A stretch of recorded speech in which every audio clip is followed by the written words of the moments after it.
The war had been going in favour of America so far. Despite being vastly outnumbered, their natural fighting ability and control of the FTL gates and near systems made sure they had a significant edge in logistics. That did not mean the war was going great, however. While they were able to fight well above their weight, and for every soldier or ship they lost, they take out 10 Xeno equivalents, they were still fighting the rest of the known galaxy, more or less. The Council founders would suffer for it, but they could afford to lose even more than that and still start grinding the American forces down. Even so, the Americans didn't go down lightly, as demonstrated by the recent battle for HF432. It likely wouldn't be written about in the history books. HF432 was a dead system that didn't seem to have any importance aside from a minor FTL junction. An American scout ship had been ambushed by a Xeno destroyer that was more than twice as big. Long story short, both ships were drifting dead in space. But that didn't mean both ships were entirely dead. "Anyone still alive?" Corporal Jones was asking as he looked around the engine room. The bridge had been hit hard, but Jones and 2 other Marines had survived in their pressure suits. The scout ship only had a crew of 10, and 5 of that had been Marines. There was movement as they saw someone wave from the back of the engine. Jones moved around the damaged and vented engine room to see a figure in a pressure suit working on the engine. His suit has several patches on it, and even duct tape in one spot. Overall, it was stained and damaged, but his tool belt looked secure. "The fuck are you doing? The ship is dead," Jones asked, as he saw the person working. "And as the engineer, it's my job to scuttle it," came the reply. "Oh, Steve, right?" "Yeah, the name is Steve. If the Xenos want to try and steal our nav data, they'll turn this on to get the power going. And if everything goes right, it'll explode in their faces." "Wait, but we need to call out of here for help." "They blew our comms up first. I already corrupted the navcom just in case. But either way, the Xenos will find us before our own." "Shit," the Marine growled, thinking about how to break this to the others.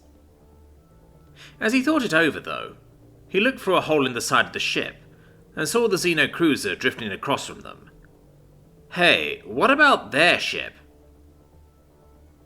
The engineer looked up. Fuck if I know.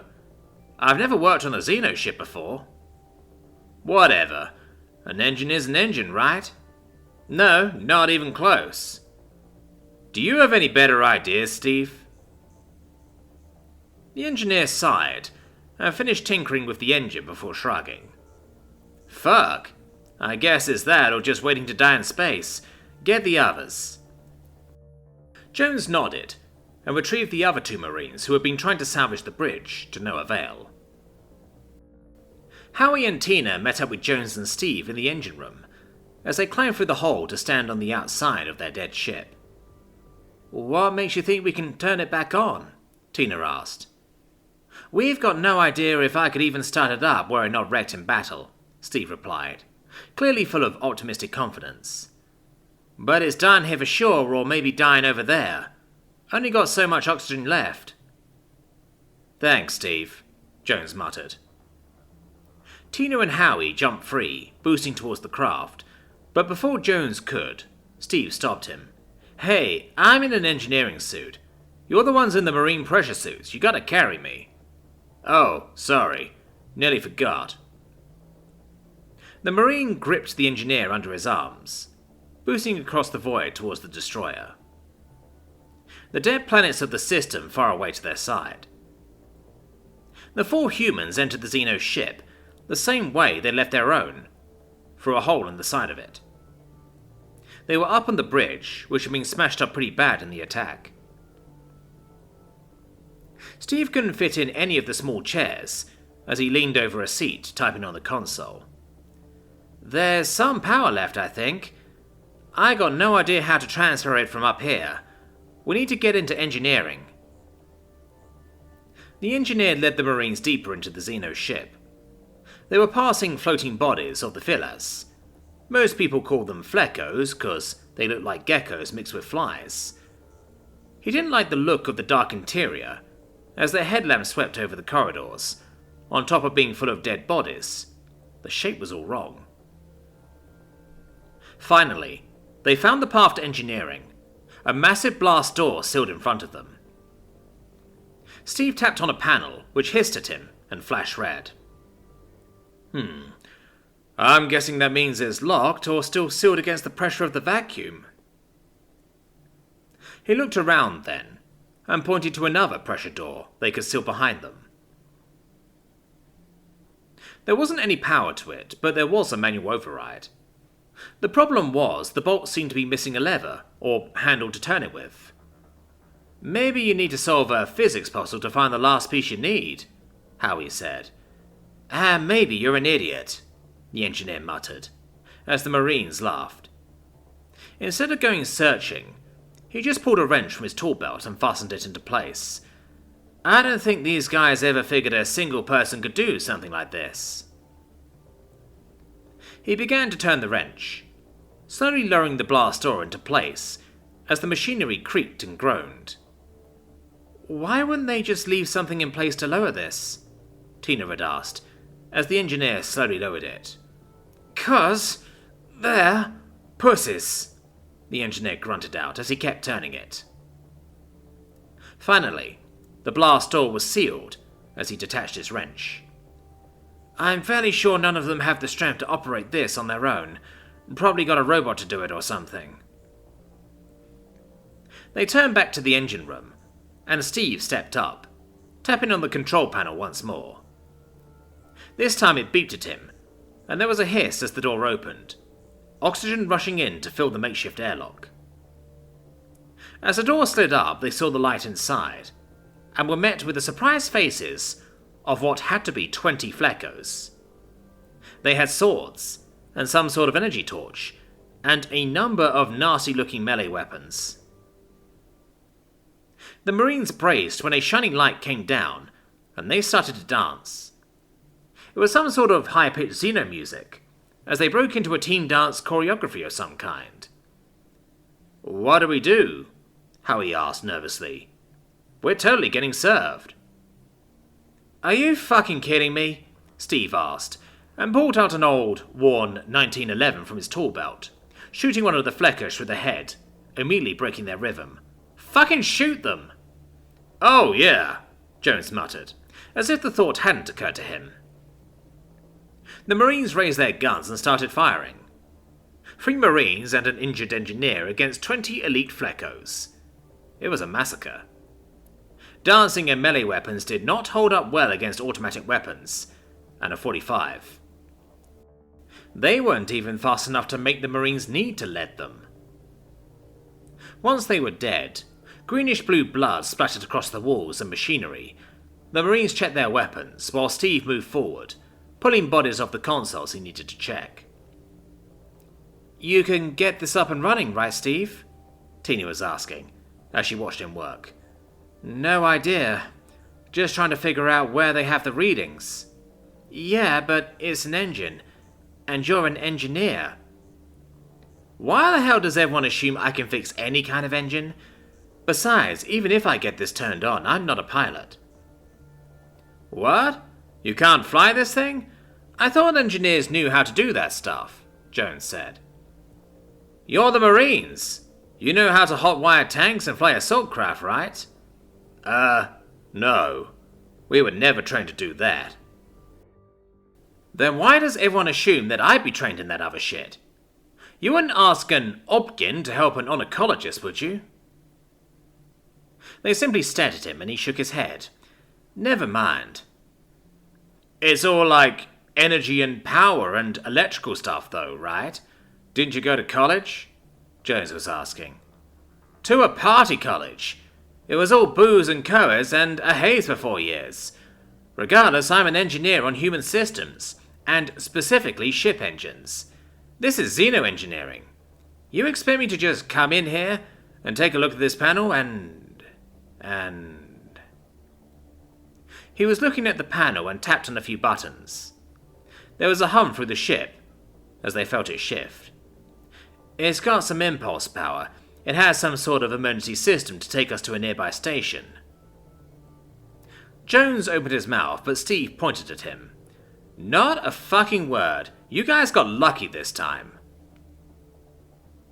They sat around, shooting the shit, waiting for about 2 hours, until they heard a gentle thump throughout the ship, and the engine began to spin down. Looking around, they gathered their weapons and waited for the door to slowly grind back open. They were staring at a bunch of space ants, and something they hadn't seen before. "It's like part orc, part bear. An oar?" Tina muttered. "No, you idiot. Clearly you call it a Borg," Steve said firmly. "Who are you?" the Borg questioned before saying, "I am he who has survived the dread creature Mittens, red-furred devil of death. I have been tasked by the greatest human alive to guard this station. None shall harm it again." "Oh no," Steve muttered. "What?" Jones asked. "This idiot means Mittens, my brother's cat." "Your brother is the greatest human alive?" The engineer let out a heavy sigh, slumping a little where he stood. "My real name isn't just Steve, it's Stevie Ray, little brother of Billy Bob Space Trucker." Billy Bob felt dirty. He hadn't really been doing anything wrong, but somehow looking up xenophysiology made him feel dirtier than looking at porn. Porn was totally normal, just an everyday part of life. But when you had to start reading stuff that was all scientific and clinical, he much preferred the way his parents had given him the talk when he was younger. Straightforward, no BS, just the facts he'd need to know, the rumours he wanted to know, and a bunch of stuff he didn't know was physically possible. Sure, it was a lot to take in as a junior high kid, but at least they sorted out human sex for him before high school, and that xenosex ed class with Mrs. Munchausen. High school was too young for people to be introduced to the idea of sex with Xenos. Then again, maybe he wouldn't have been so worried about this stuff with Emily if he'd been properly prepared. It was hard to keep track of his beliefs when life kept making him question the ones he had. It was a lot easier to keep on trucking when he was trucking. Now that he'd become some sort of figure for an intergalactic war, shit had gotten complicated. And that didn't even cover what he'd learned about Libertonians. So long as he could keep her gloves on, he should be able to survive the night. But her beak... His research had mentioned a bunch of biting. He was alone on the bridge of the Rosie. He'd gotten it fired up and heading out into the FTL lanes to get closer to their final destination. Well, not final if everything went right. Either way, he was alone trying to figure out the logistics to a problem he'd never expected to have. It was a crucial midterm project named How to Get Some and Not Die, and he wasn't sure how long he had before the teacher demanded he turn over his work and hope for the best. He had plenty to worry about, without even considering the fact that his translator had struggled with a few terms, and he had to pray to God and Washington, and even Andrew Jackson that he'd read it correctly. He wasn't sure if he was excited, or terrified, or, much more likely, it was just giving him a fear boner, since it was a challenge that could kill him, and also involved getting laid. It was one of the truest challenges any American could ever attempt. He'd already joined the Void Club, thanks to an extra-large pressure suit and a flexible woman back in community college. It had been rather uncomfortable and awkward, but damn if doing it while Earth hung above them wasn't an interesting experience. Of course, that was when he was younger and stupider. Well, maybe stupider was relative, because that was when his biggest worries were community college classes, and not getting too shit-faced over the weekend to miss out on his part-time job. The main issue was his boss was his dad, who at the slightest hint of a hangover would go into his How do you sell a chicken to a deaf guy routine. Which was loud. So loud. Billy Bob was deep in thought about how to proceed when he heard someone walking up the steps to the bridge.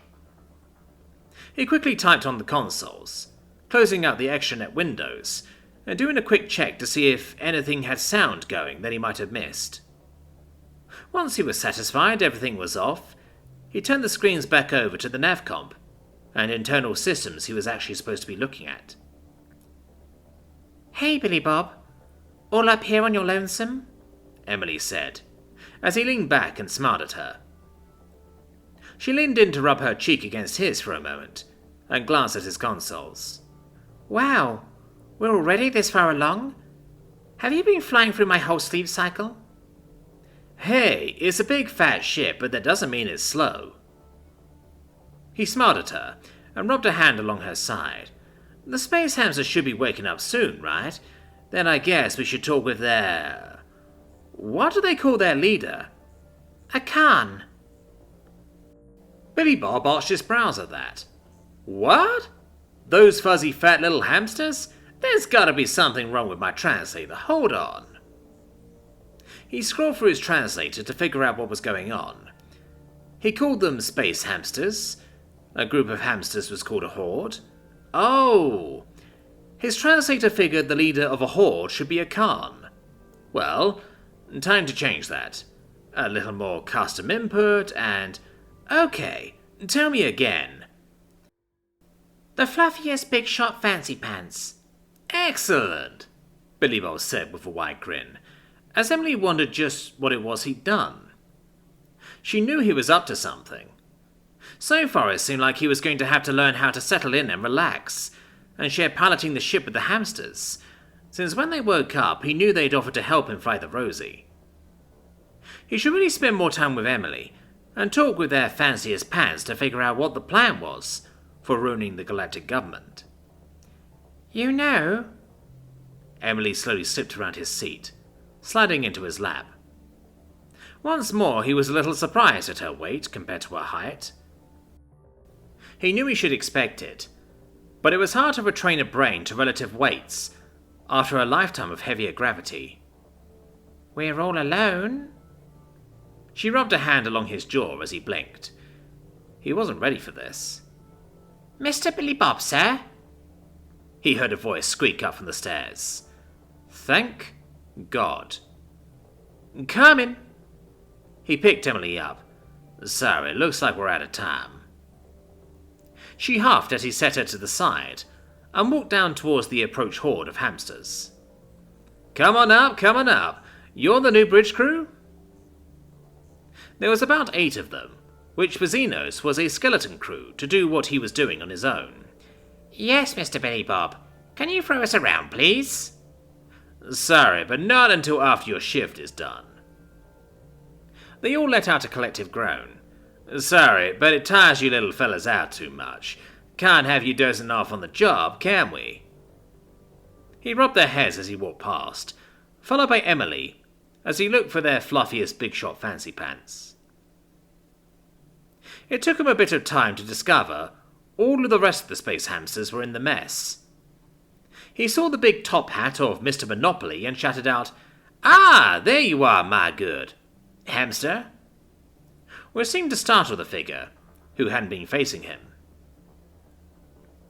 The Xeno diplomat grabbed all the food on his plate, shoving it into his mouth before turning around to look at Billy Bob, his cheeks nearly exploding with food, contrasting with the much too posh clothes he was wearing. "That is adorable," Emily whispered next to him. "Ah, no. How has humanity not met these guys before?" "Seriously, Billy Bob, aren't they so cute? They override all my predatory instincts to kill and eat them." Billy Bob arched a brow at that, and looked over at his girlfriend. Then he looked a bit more concerned when he saw a mix of hunger and amusement on her face. Whoa, you don't eat sentient beings, right?" "Oh, no. It's just, they do resemble a prey species back home." "Keep it together, Emily." "Right, sorry." "Sheesh. Thinking about eating our guests. Humans would never do something that creepy. Well, Americans wouldn't at any rate. Well, moving on. Mr. Monopoly had been working to swallow down the giant mouthful of food he had, and they had to wait a few minutes before he could finally cough out. Apologies. You startled me, and my instinct was to eat a hearty last meal. That posh, upper-class British accent made Billy Bob smile. That's just fine, Mr. Monopoly. I say, what does that name mean, anyway? Oh, you just resemble a very wealthy and affluent human, known for having only the fanciest of pants around. Oh, what a remarkable fellow. Is he a living human? No, he's long gone, I'm afraid. Humph. Well, that can't be helped. I'm sure I'll find reading about his life most enjoyable. I do enjoy having the fanciest pants around, you know. Once I even paid a fellow for his fancy pants and took them on the spot. Yes. They're right up there with a nice pot of humbush and a few wicker nibbles to dunk it in. Billy Bob slowly shook his head as he watched the space hamster talk. Was this real? Was this some sort of joke the Brits were playing on him right now? They were probably still mad about the time their first space colony was raided on the 4th of July as the Americans stole all their tea and then threw it into that planet's star. Or maybe it was the time the Queen was taking a tour of the UHG colonies, and an American had rigged their sound system to play Stars and Stripes Forever instead of God Save the Queen, on every planet. But no, this couldn't be a joke they set up. Not in the middle of war, right? They did have some dry humour. He'd keep his eyes open. No limey was going to prank Billy Bob. Right. Well, fancy pants aside, we were hoping to discuss the plan for getting us into the big council gathering. Yes. Of course, most delightful indeed. Splendid, in fact. They looked at him, and he looked back. Well, I say, dear fellows, what's the plan? What? We wanted to know what your plan was, Emily said. Oh, right, yes. Of course, that would make more sense, I suppose. We just need to talk to my chief sneaky busybody. Billy Bob checked his translator. That was a direct translation as far as he could tell. He hadn't changed another custom input. These were the words they used, and his translator tried to tell him their leader was a Khan? If ever a computer could be more wrong. Well, where is he? If I knew where he was, he wouldn't be my chief sneaky busybody now, would he? Of course not. Billy Bob was about to ask how they could find this space hamster when the PA came on. Mr. Billy Bob, please report to the bridge. He looked up at the ceiling and yelled out, "What is it?" Is this line private? Yeah, sure, why not? There are pirates. The rest of the hamsters around him squealed out in fright and began to shovel food into their mouths. Jesus Christ, you guys don't fucking choke. I'll be right there. He grumbled and quickly ran back up to the bridge. The Rosie had come out into a system where they dropped out of the FTL lane to go refuel. A small ship was out in the viewport as he saw the bridge crew shivering. What kind of ship is that? It's a book raiding vessel. They must have at least 30 books on board. Billy Bob sighed and walked over to the comm screen. He brought up a channel with the ship. Good. Is this the space hamster captain come to surrender? No, this is Billy Bob Colonel of the United States Space Force, and I'm ordering you to fuck off right now before I come over there and kill you stupid fucks for delaying my ship. What? The Bork was obviously surprised with the voice and tone of the person he was talking to. You can't talk to me like that. I'm the Fid. Yeah, don't fucking care. You've got, 35, 40 of you over there? I've cleared an entire station on my own, and now I have a Libertonian girlfriend with a power suit. So, are you feeling like today is your lucky day, punk? He cursed after he said that. Wait, no, hold on. I've got something better. He paused for a moment, trying to think up something. But he was waiting too long, so quickly he just went with, "Why don't you bend over and fuck your own face?" He yelled into the mic. What? That's not... This must be a trick. That ship has space hamster registration. Yeah, and I took over the ship and enslaved them. You know how it is, the weak prey on the strong, and I'm the strongest there is. Do you want me to come over there and show you, huh? What species are you again? Human. American subspecies. He could hear muttering in the background. The species engaged in war with the Council right now. Yep, that's me. I mean, us. There was more muttering, and then a different voice came on. Are you the wielder of the beast Mittens? You heard of him, did you? The 10-foot tall, 6-legged predator with 3-inch claws? Of course we have. You just go about your day then. We're very, very sorry to have bothered you. Yes, we're very sorry. Please, we'll just go about our day. Hey, you spread the word through the other books. Only raid the space poodles, air space crabs, and fish cups. Leave the space hamsters alone. Or we'll come after you once we're done with the council. Yes, of course. We'll spread the word right away. The ship turned and started to make haste away from the Rosie. Billy Bob grinned as the crew stared at him. Are we your slaves now? What? No, I made that up. You're all free people. Shit. Great Abe's ghost would strangle me on the spot if I enslaved you funny little furballs. No, no. They cheered at that, and then one opened the PA. Mr. Billy Bob saved us all, and he ended piracy against space hamsters everywhere. He could hear cheering across the ship, and stood with his hands on his hips, the biggest, stupidest grin on his face. Somewhere, he knew an American flag was flying patriotically in the wind. Fuck, it felt good to liberate people. And so ends another chapter in the adventures of Billy Bob, Space Trucker.